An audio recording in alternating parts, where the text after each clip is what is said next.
Hey, I'm Harrison Gale. And I'm Katarina Simic, and welcome to GreenGale Farms.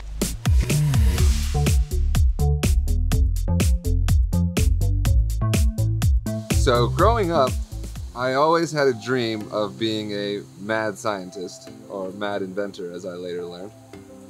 Well, when I was younger, I think my dream was changing every 5 minutes depending on what I was at the time. I think I wanted to be a professional dancer, but then I got on point and I was like, nope. And then I think I wanted to be a brain surgeon because I thought brains were cool. This place has been farmed continuously since 1910 by the original family that homesteaded out here, the Gilcrease family. And about 20 years ago, a home developer was going to buy this place that we're on right now and cut down all the trees, sell off all the water, and put, 5 or 6 homes an acre out here. But luckily, my parents were able to get in the middle of that deal and prevent that from happening.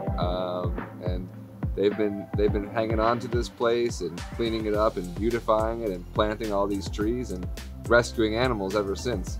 But now they are retiring out to Maui, and they've tasked Kat and I with figuring out how to make this place sustainable into the future. And so that's what we've been working on over the course of the pandemic, pretty much. Yeah, pretty much COVID hit, and we have other businesses. I do wearable tech, and he does production, and that completely stopped.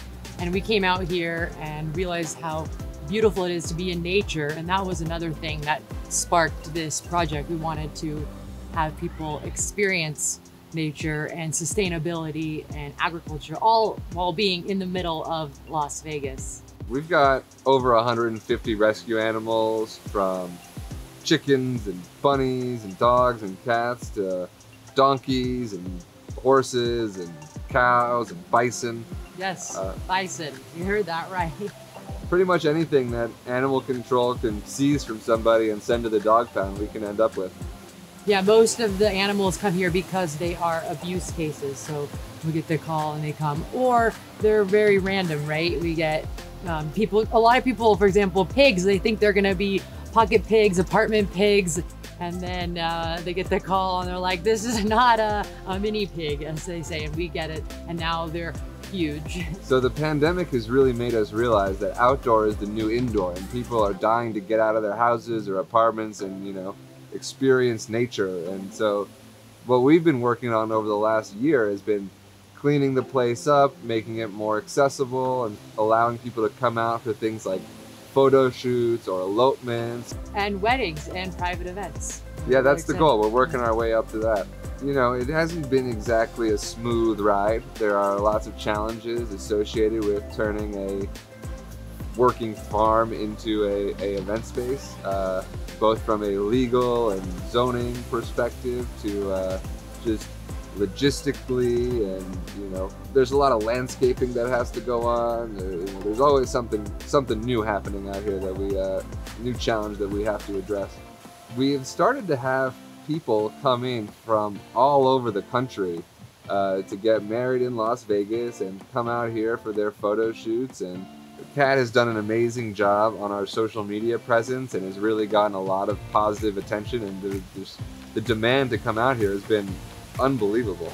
Yeah, we're proud of that everyone wants to come out to our ranch, but also we've raised some awareness about animal welfare, which is great. I have a lot of people reaching out wanting to volunteer, so I think that's really cool to see our community so interested in what we're working on. I don't think we're ever gonna feel that we've completely accomplished our dreams. It's always evolving. It's good to set goals and go, hit goals, but I think we always want to do more and more once you hit the goal. So yeah, the goalposts always move. You can say, all right, I want to get this one thing done, and maybe you do a great job and get that one thing done, and then you realize you got 10 more things you got to do, and I don't see that ever changing. My definition of success is the satisfaction I get from seeing people enjoy my creation. We love hosting people. We love bringing them out and giving them the tour and telling them all about the history of the area, and seeing that sense of wonder and awe on their faces as they're like, wow, we're really in Las Vegas right now. I would never have guessed that in a million years. I love hearing that every time, because it is something truly unique and special that we've got going on out here. And so we'll be successful if we can keep it preserved and keep it looking more or less the way it is, maybe even a little bit better, and leave a cool legacy onto our kids one day. It was really cool downloading the Dreamer app and proclaiming my dream, because it feels good to just get it out there, and having a community is great to bounce ideas off of. And also, I just feel more confident when I see other people that have dreams and obstacles. So yeah, it's pretty cool. Yeah, everybody asks about the dream, but what does it really take to make the dream work? And the answer to that is teamwork.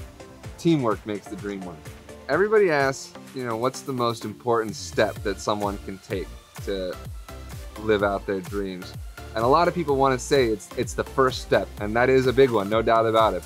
And the reality is, the most important step is always the next step, because the goalposts move, the dreams change and evolve, and a lot of times things don't work out the way that you want them to, and it can get frustrating or disheartening or scary. But the most important thing is you just keep going one step forward at a time. You just keep moving forward. Yeah, and success usually does not happen overnight. It takes time. So patience and persevering, determination, just really going for it. And I think you usually see the end goal of someone's success, but there's so many steps that were taken to get there.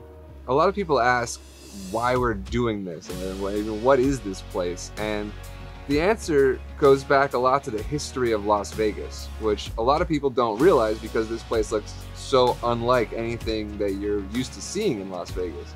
But Las Vegas means the meadows, and it's been, historically farmed basically since the town was formed over 100 years ago. This little pocket of Vegas used to be out in the middle of nowhere, but over time the city has really expanded all the way around us. When my parents moved out here more than 30 years ago, they did so to get away from everything and to protect this rural lifestyle, which harkens back to the history of Las Vegas. But over time, this place where we're at now is going to be sold off to a home developer. They were going to cut down all the trees, sell off all the water, and put 5 or 6 homes an acre out here, just more tract homes. And that was heartbreaking to us, because there's really not much of Las Vegas that's left that looks like this. So we were fortunately able to get in the middle of that and prevent it from happening, and ended up with this piece of property that we're like, okay, what are we going to do with? So we planted a lot of trees. We started rescuing animals, and that's been my mom's mission in life for the last 30 plus years, is how can she save every dog, cat, horse, and donkey in this valley and beyond. And this was her answer to that. And so Kat, my fiance, and I have kind of taken up that mantle and said, well, how can we make this sustainable into the future? How can we preserve the historic roots of this area and tell the history of Las Vegas while teaching people about sustainability and the importance of nature, and simultaneously continue to rescue animals and continue to improve on the legacy that my parents paved the way for? And so that's kind of led us to where we're at now, where we're trying to expand our farming.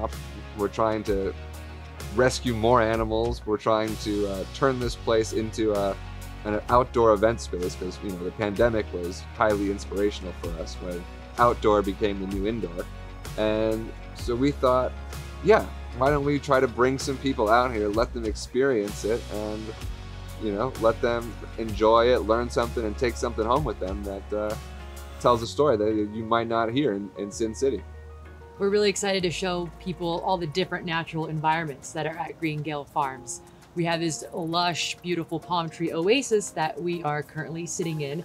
Harrison's dad planted all of the trees they were 1 gallon palm trees 20 years ago, and now they are this big. And we have a beautiful olive grove that's densely canopied that it's great because it's always like 10 degrees cooler in the summer. And then we have open meadows, which are great for larger events and tented things. And we have 12 acres that are solely dedicated to animal rescue as well. So let's go take a look and see what we can find. This right here is the one of the original irrigation ditches that have been used for 100 years to move water around and get irrigation to all these various basins. So, you know, cool little historic legacy, you know. So we have a lot of little photo shoot locations around the property. This is one we didn't really even think about, but people love and come in taking photos on this dead log right here. We're undergoing this campaign to beautify the property, and part of that is bring out local artists and let them see what they can do out here. And so this was the first mural that we've had painted by this amazing local artist named Eric Vizzola. And we are constantly on the search for more muralists, for sculpture artists, for mixed media installation, you know, installers. So any dreamers out there who want to help us put some art out here, let us know. Do you guys want to see our secret enchanted forest? Follow me. Oh, hey.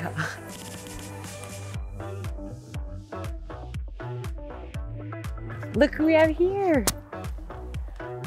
This is a mule, which is a mix of a horse and a donkey. Here you go, buddy.